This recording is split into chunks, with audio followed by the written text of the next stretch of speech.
L'innovation participative, qu'est-ce que c'est?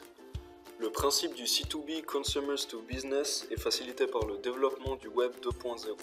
Le consommateur interagit avec les marques et les entreprises. Cette participation peut prendre différentes formes. La première consiste en donner son avis grâce à des plateformes comme TripAdvisor où il est possible de commenter une destination, un hôtel ou un restaurant, ou en commentant des publications sur les réseaux tels que Facebook ou Twitter. Ensuite, recommander et partager. Il s'agit de la base du marketing viral où l'internaute se place en ambassadeur de la marque. Tous les réseaux sociaux en sont les vecteurs tels que Facebook, Twitter, LinkedIn. Finalement, la suggestion et la co-création permettent un développement de produits en accord avec les besoins de la clientèle et en externalisant les idées et les innovations. Mais l'innovation participative, à quoi ça sert? Tout d'abord, cela permet de passer d'une relation transactionnelle à une relation conversationnelle avec son client, c'est-à-dire de ne plus percevoir le client comme un porte-monnaie ambulant, mais comme une source d'idées et d'amélioration, qui vont créer chez lui un sentiment de reconnaissance qui permettra de développer son attachement à la marque. Elle sert également à identifier les attentes et les besoins des clients, ceci afin de faciliter la création de produits adaptés et de réduire leur taux d'échec. Finalement, cela représente également une plus-value pour la marque, car un client satisfait se placera volontiers en prescripteur auprès de sa communauté.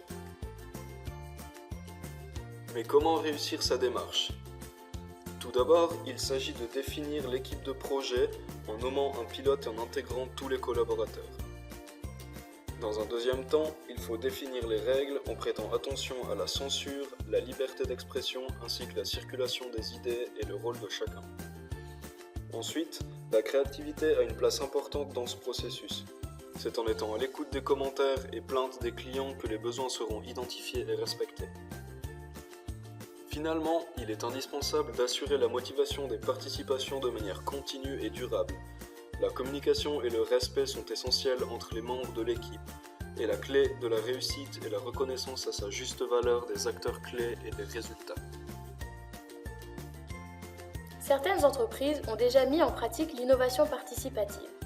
Michelin, dans un challenge de créativité, a rassemblé designers, passionnés et experts de la branche du cyclisme pour créer un mini-atlas facile d'accès pour tous les amateurs de vélo.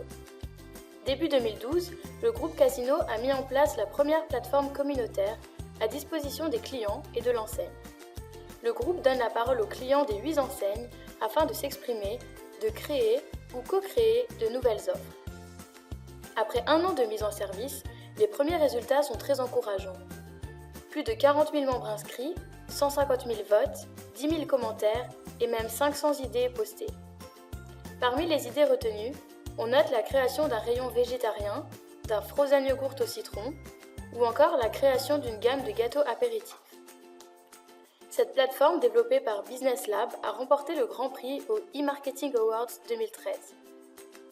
Finalement, la plateforme iBrain de la HESSO regroupe tous les étudiants, chercheurs et professeurs afin d'offrir un espace de brainstorming multidisciplinaire et propice à la création et à l'innovation. L'innovation participative semble donc avoir de beaux jours devant elle. Certains l'ont compris. Il ne vous reste plus qu'à vous y mettre.